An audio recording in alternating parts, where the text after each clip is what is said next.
Hola, bienvenidos. ¿Cómo les va? Hoy vamos a hablar de los capacitores, que resuelven un problema importantísimo. Resulta que juntar cargas es útil, importante, interesante, pero es muy difícil. Las cargas se repelen entre sí cuando son del mismo signo y no hay forma de juntarlas. Si las colocamos en un cuerpo que sea conductor, o sea, que permita el movimiento de las cargas, se distribuyen lo más lejanas posibles unas de otras. En general, ocupan la superficie del cuerpo. Si el cuerpo encima tiene una punta, como las cargas quieren alejarse unas de otras, pueblan la punta tratando de irse lo más lejos posible y en esas puntas generan una densidad de carga muy grande. Tanto es así que algunas de las cargas que están en la punta resultan rechazadas y salen volando. Ese efecto se llama efecto punta, es muy conocido. Los pararrayos, por ejemplo, maximizan el efecto punta poniendo 3 puntas, a veces 4, y esto se puebla de muchas cargas y se produce lo que se llama el viento eléctrico. Esa expulsión permanente de cargas es viento eléctrico. La cuestión es que juntar cargas es muy difícil. Pero una vez, por accidente, apareció un mecanismo que permitía juntar cargas en cantidades respetables. Y consiste en poner 2 placas paralelas, metálicas, y por cada carga de un signo que se coloque en una placa, se coloca una carga de signo opuesto en la placa de enfrente. Esas placas, cada una de ellas 2, permite poblarse de una cantidad grande de cargas. No es que se rechacen entre ellas, sí se rechazan, pero ahora aparece entre las 2 placas una fuerza estabilizadora. La fuerza de repulsión entre cada una de las placas sigue estando, pero la fuerza estabilizadora permite cargar y cargar y cargar y juntar muchas cargas en un espacio muy reducido. A eso se le llama capacitor. Acá tenés un esquema de un capacitor de placas paralelas. El símbolo de la capacidad es C mayúscula. Y vamos a ver 2 fórmulas para describir los capacitores. La primera la llamo la fórmula del constructor, porque describe un poquito cómo está hecho el capacitor. Y si vos fueras constructor de capacitores, ¿cómo harías para que los capacitores tuvieran mayor capacidad de albergar cargas? Y es obvio.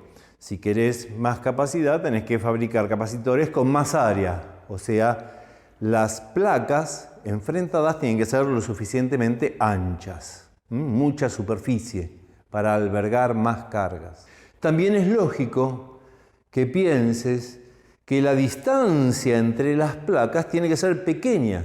No te olvides que la distancia entre las placas es lo que aumenta la fuerza estabilizadora, la que hace que las cargas de enfrente, lo mires de donde lo mires, no quieran irse, porque están atraídos por las cargas de signo opuesto de la placa de enfrente. Así que la capacidad tiene que ser directamente proporcional al área e inversamente proporcional a la distancia entre las placas. La fórmula del constructor dice justamente eso. La capacidad es igual a una constante de proporcionalidad que no es otro que la permitividad del vacío por el área de las placas dividido la distancia que separa las placas. Si sos constructor lo tenés que saber, porque se vio que si entre las placas colocás un material distinto del aire o del vacío, la capacidad aumenta. La fórmula del constructor se corrige simplemente agregándole en el numerador un factor de corrección que no es otro que la constante dieléctrica que ya conociste en clases anteriores. La constante de permitividad del vacío, ya te la había presentado, vale 8,85 por 10 a la menos 12 Coulomb cuadrado sobre Newton metro cuadrado. Acá te recuerdo una tabla de constantes dieléctricas. La del aire y el vacío es prácticamente igual, es igual a 1. La del agua es 80. La de las membranas plasmáticas, importantísimo para la biología, vale 8. Y los plásticos, esto es lo que le interesa a los constructores, varían de un plástico a otro entre 3 y 20. Y ahora vamos a ver la segunda fórmula. Es la que describe el comportamiento eléctrico del capacitor. Cuanto más capacidad tenga un capacitor, más cantidad de cargas puede albergar. Por lo tanto, la capacidad es proporcional a la carga. Pero entre las cargas albergadas en la placa se produce una tensión muy fuerte, que es el resultado de la fuerza con la que se rechazan dentro de cada placa y de la fuerza estabilizadora que las mantiene a todas juntas. Así que crece también la diferencia de potencial. Luego, la fórmula del comportamiento eléctrico es capacidad igual a carga dividido diferencia de potencial. Ese cociente, carga sobre diferencia de potencial, es variable. Dependerá de la cantidad de carga que logremos albergar o que esté adentro del capacitor. En cambio, para cada capacitor, la capacidad es una constante. Habitualmente cuento una analogía entre la capacidad, la carga y la diferencia de potencial de esta manera. Si vos tenés un departamento de 2 ambientes, podés meter una persona y está cómoda. 3 personas ya no tan cómodas. Hay que combinar los horarios, ver quién va primero al baño, quién va segundo, si hay un horario para las comidas. Si metés 8 personas en ese mismo departamento, ya la tensión es muy grande, empieza a haber peleas. Si querés meter 100 personas, la vida es imposible ahí adentro. La capacidad es la cantidad de ambiente que tiene el departamento, el tamaño del departamento. En cambio, la cantidad de personas y las tensiones que se producen entre ellas equivalen a la carga y a la diferencia de potencial. Si te sirve, tenerlo presente, es muy útil. La fórmula del comportamiento eléctrico establece un compromiso entre las unidades con las que vamos a medir las capacidades. La capacidad habrá que medirla en unidades de carga dividido unidades de diferencia de potencial, o sea, Coulomb sobre volt. Y la unidad que se designa para el capacitor es el Faraday, que justamente es igual a 1 Coulomb dividido 1 volt. Debo pedirte unas disculpas, aunque no es culpa mía ni de los físicos que conozcas. La unidad Coulomb tiene el mismo símbolo que la magnitud capacidad, C mayúscula. Espero que eso no genere dificultades. El Faraday es una unidad muy grande. No existen capacitores con capacidades cercanas al Faraday. Los capacitores comunes tienen capacidades muy inferiores. Las capacidades comunes rondan el milésimo del Faraday, o sea, el milifaraday, o la millonésima parte del Faraday, o sea, el microfaraday, o incluso la 1000.000.000ª parte del Faraday, o sea, el nanofaraday. Son cantidades con las que te vas a tener que acostumbrar a trabajar. Sigamos con los capacitores de verdad, esos tan chiquititos que te acabo de mencionar. Cuando hablamos de la carga de un capacitor, nos estamos refiriendo a la carga en cualquiera de las 2 placas, que siempre tienen la misma cantidad, qué sé yo, inventemos. 10 Coulomb positivos de un lado en una placa, 10 Coulomb negativos en la otra. Siempre la misma cantidad, 10, 10, 20, 20, 58, 58.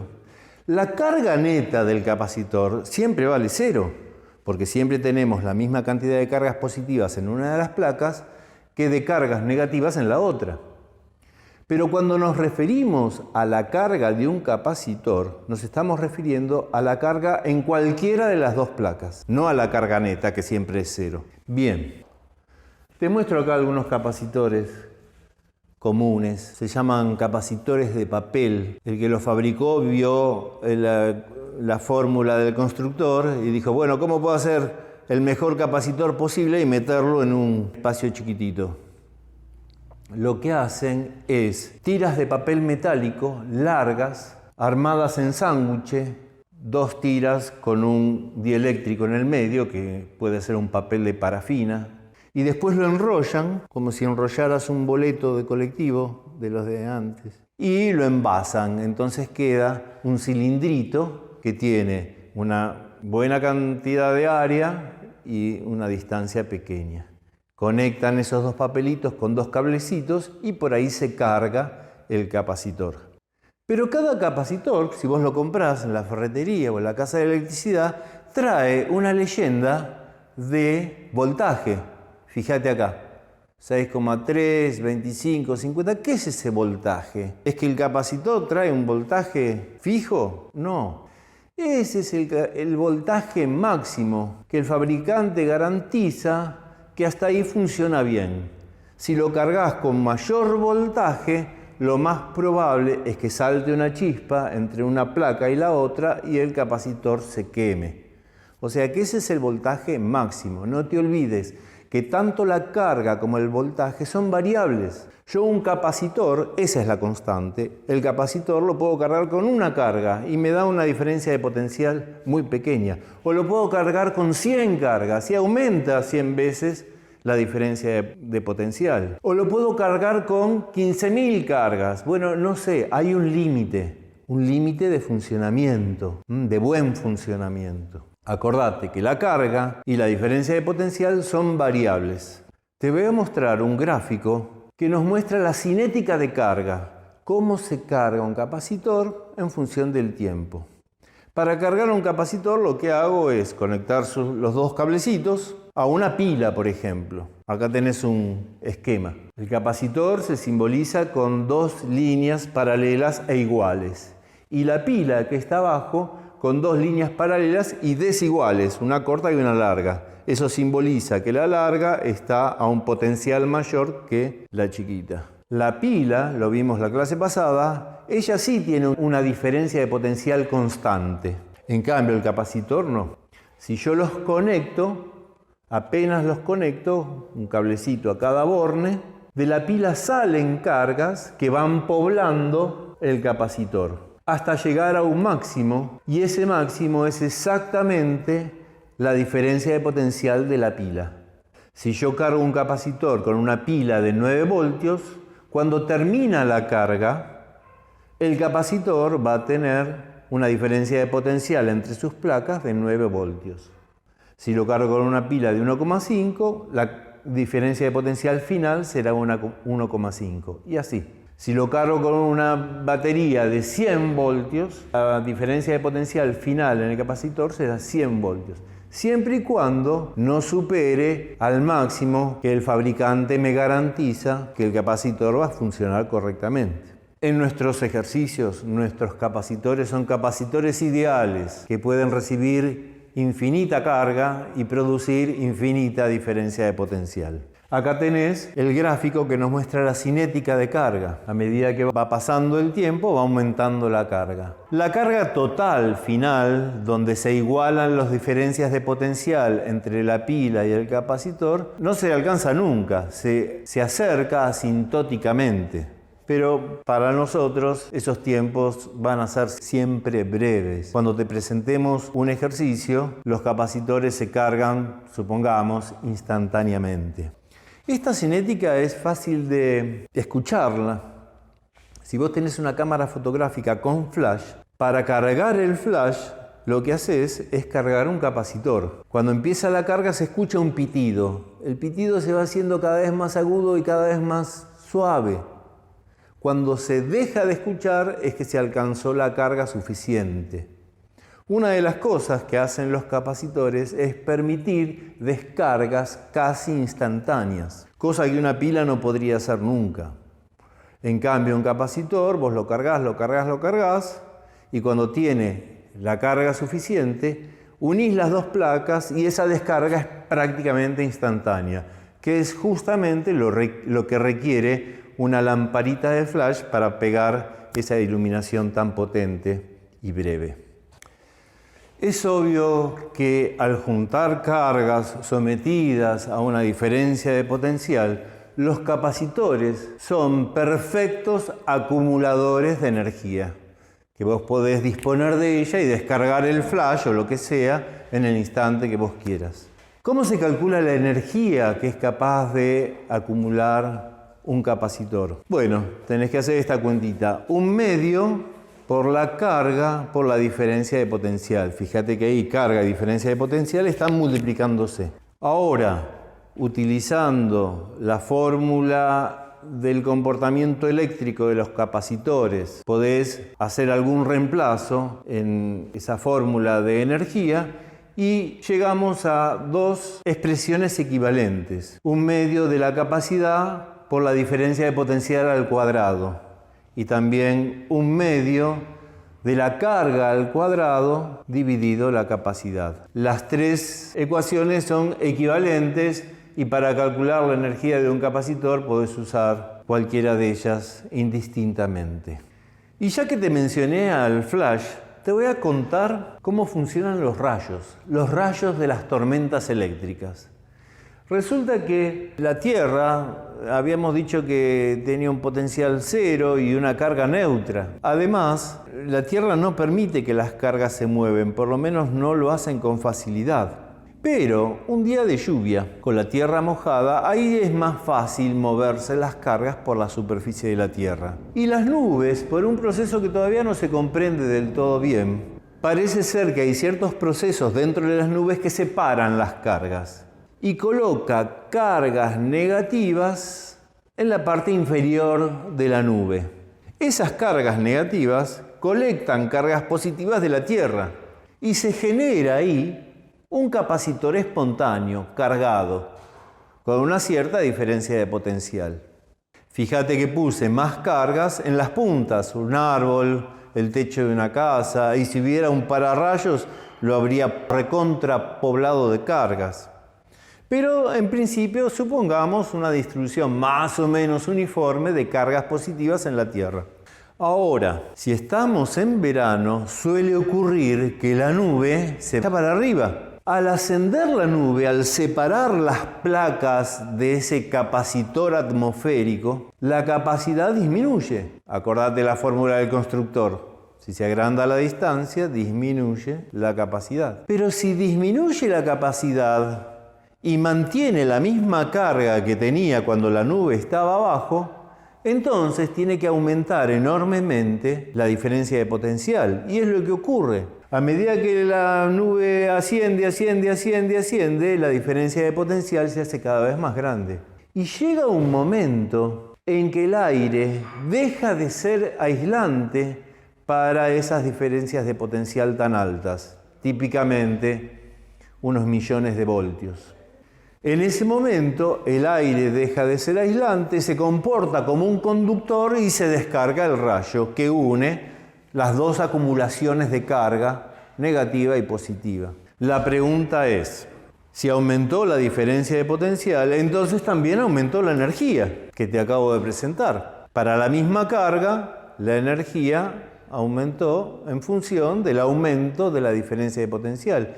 Entonces me pregunto, ¿quién proveyó esa energía para que se descargue el rayo? Y la respuesta es casi obvia, por la mecánica que te acabo de contar. Por eso es que las tormentas eléctricas suelen ocurrir en el verano, cuando hace mucho calor, porque esa energía proviene del sol, que calentó la Tierra, se calentó el aire cercano a la Tierra y por convección se llevó a la nube hacia arriba. La proveedora de esa energía, la que movió a la nube, fueron las corrientes ascendentes, comunes en los días de verano, en las tormentas de verano, cuando el sol calentó mucho la Tierra. Bueno, cortemos la clase acá, te agradezco la atención y nos vemos en el próximo video.